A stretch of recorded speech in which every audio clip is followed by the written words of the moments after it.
Welcome, Lakeview Nation, 7th grade art, and welcome back. We are going to do how to paint lips in oil pastels. Yes! And we should, when we're done, we should have something that kind of looks like this. All right, so, hey, super excited. This is a fun lesson. Again, we're just exploring ways to use oil pastels to create paintings.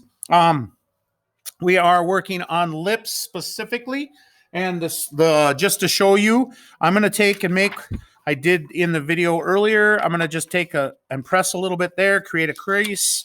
I'm going to come over here, I'm going to create a crease, and now I have an X. I'm going to go 2 fingers from the outside, make a mark, 2 fingers from this side, make a mark, and then I'm going to draw a line, and this line should not be dark, but so that you can see it on the video, I'm doing it dark.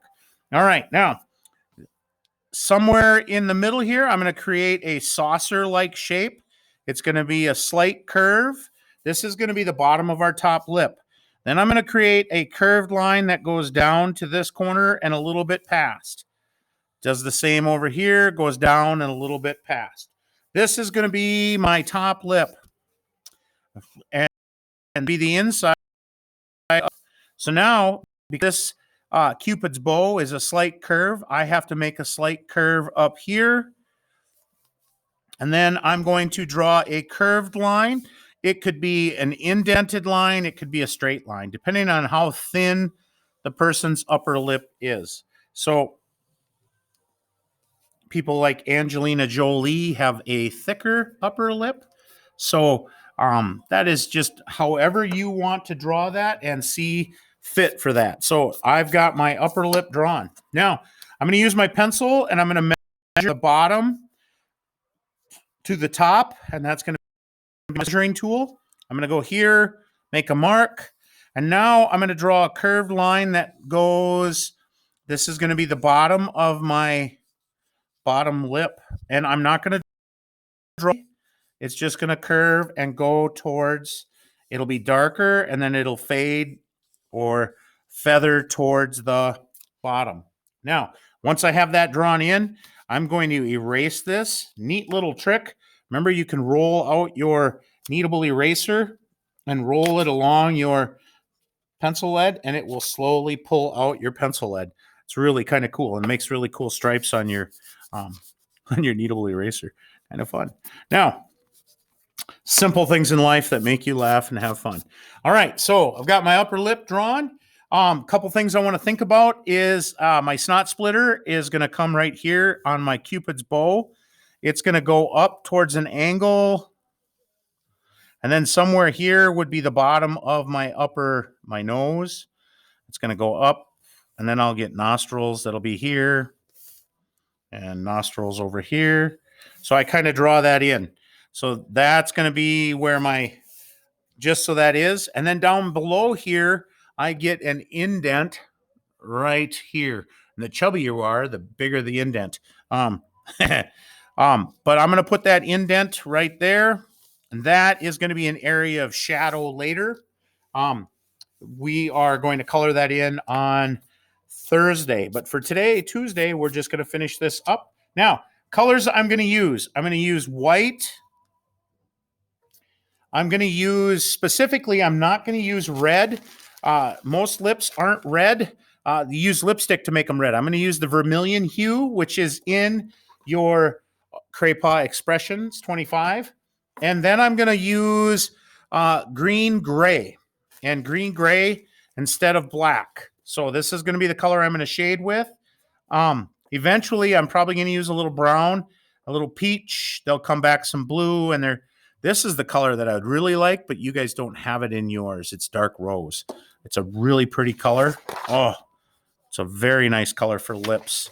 But what do we do, right?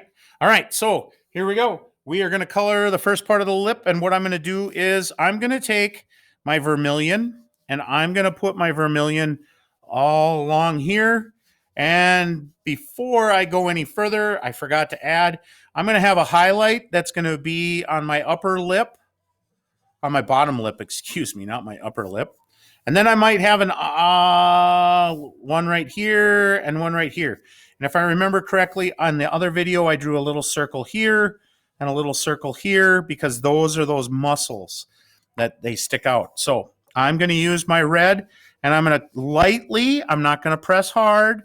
I'm just going to lightly go over the area with color and make that all fill in. All right. I'm going to go back a little bit, add a little bit more there. Once I get that in, now I'm going to take my green and I'm going to add my green right along the edge. I want the edge to be the darkest on the bottom lip, so I'm going to add that in. Now, I'm going to come back and do a little bit more in just a little bit, but I'm going to go over that now with a little bit of red, and you can see how nice and dark that color gets. Notice I'm kind of scumbling my oil pastel as I go over. Now, take a paper towel. It could be a Kleenex. It could be a chamois. It could be a piece of cloth. And I'm going to scumble this, and I'm going to blend my brown and my green together, and it's going to start to thin out as the oil and the material of the oil pastel moves around. And then I'm going to start to pull that into the red a little bit.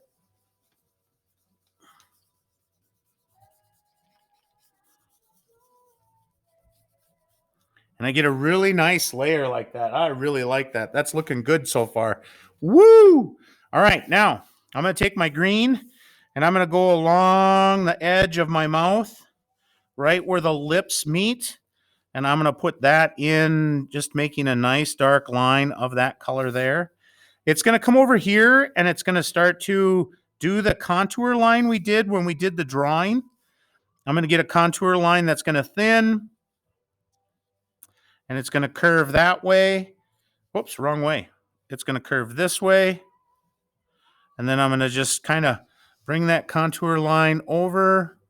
I'm going to add more of that, but for now, I'm just going to do that. I'm going to go over the green with my red,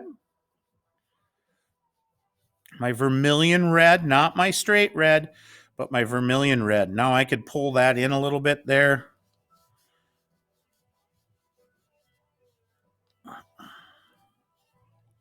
And that curve goes that